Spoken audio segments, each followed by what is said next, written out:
You know, if I told you that a 25-year-old man was struggling with the following things. First, that he got really overwhelmed and melted down in crowds. Second, that he got really startled by loud noises really easily. And third, in general, seemed to be really stressed out easily by small things not being the way he wants them to be. You probably would be telling me that you think that that guy is anxious. However, if I say that he's 5 years old rather, then you start to say it's sensory. And I gotta tell you, it's very confusing to me.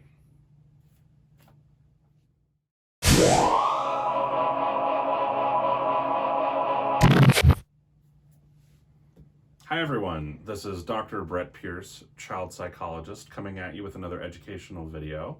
But before we dive into that, we are going to be starting a new thing on the channel, and that new thing is called the 3 T's. T number 1 is indeed tea, as in the drink. And so I've got my, Venom or something. I found them in a thrift store, and I'm drinking some more black currant tea. It's delicious. The third T that we're gonna do with every video is the toy, because if you can't tell, I've got a lot of them, even more than you see here. I've got a lot. So this is a cute little kind of rainbowy spider thing. I think I got it in Portland at the mall somewhere. Reminds me of a good friend of mine who's also a child psychologist like myself. Hi Laura, if you're listening.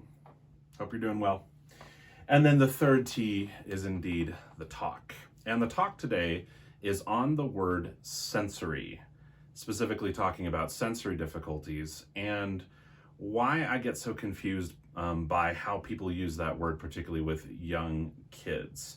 Because oftentimes what I see is that we have young kids who, whether or not it's a diagnosable problem, are dealing with just pretty classic stress or fear or anxiety problems, but they get called sensory, which in some cases is fairly harmless, but in other situations really can cause some confusion.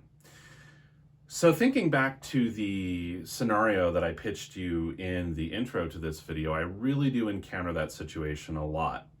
I hear a lot of things like, oh, I took my 2-year-old into a public bathroom and turned on the loud air dryer, the hand thing that, they never work. And my 2-year-old started screaming and crying.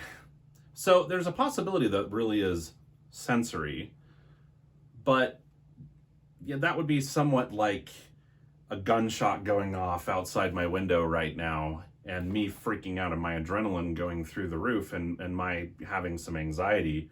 That would be like calling that sensory. I will grant you there's technically a sort of sensory quality to the situation, but it really is, in my opinion, missing the point.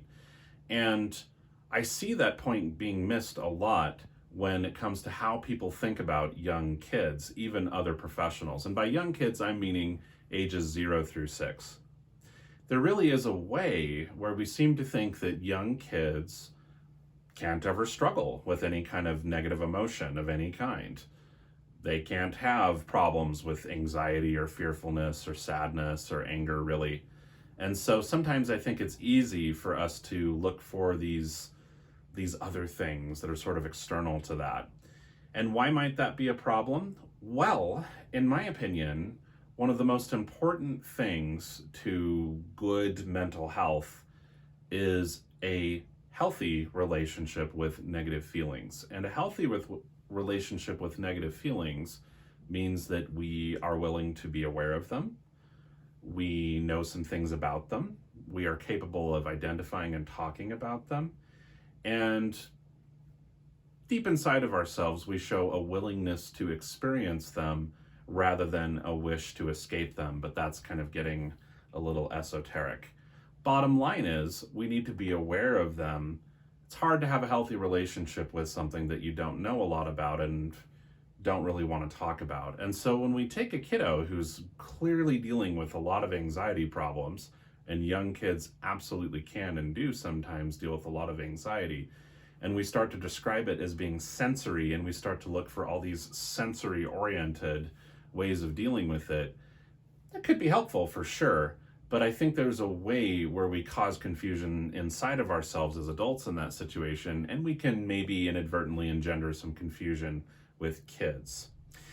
The other thing to be aware of too is when it comes to sensory interests, which is to say a kiddo who's really seeking out a lot of sensory input, when we have something that's really high value, like say this pretty cool glitter froggy ball thing, me picking this up for the first time and going, wow, look at that, that's pretty cool, and checking it out, it's a really stimulating thing from a sensory perspective. It's got a lot going on. There's glitter, there's this dragonfly thing floating around, I don't know if you can see that, there's a frog in there, and so my doing that and being interested and affected by that from a sensory standpoint doesn't mean that I have sensory problems. And I suppose in the reverse, if a big dog that I didn't know suddenly burst in the room and started barking at me and I startled and freaked out and, you know, had a bit of a panic attack, the sensory impact that has on me isn't as interesting, I think, as just the fact that it's classic anxiety. So this video is just mostly food for thought, particularly regarding young kids. Young kids can and do absolutely experience a lot of anxiety. And in fact, if you've got a young kid who's kind of on the spectrum of being prone to anxiety, they're probably going to be vulnerable to a lot of things, because new things that we're unfamiliar with are going to be triggers to anxiety, particularly for someone who's prone to anxiety problems to begin with. And young kids, well, they've only been around for a couple years. They don't really have a lot of experience with much of anything. So thank you for listening. I guess this is just another video where I rant a little bit about the misuse of a word. And in this case, it's not only about the misuse of the word sensory or sensory problems. It's also about inviting folks to realize that young kids deal with mental health problems too. And if your young kid is struggling, please be open to considering the possibility that he or she is dealing with something like anxiety or depression, or maybe just being overly stressed out too much of the time. So another piece of news before we sign off, we have recently reached our 50th subscriber. And again, it may not sound like a big number to other people listening to the video or watching the video, but it's a big deal to me. So thank you so much for 50 subscribers, and I'm excited for continued growth in the channel. So please do consider subscribing if you haven't already, and there's also a bell notification that you can whack, and you will know when my next video goes live if you do that. Otherwise, this is Dr. Brett Pierce, child psychologist, signing off. We'll see you next time.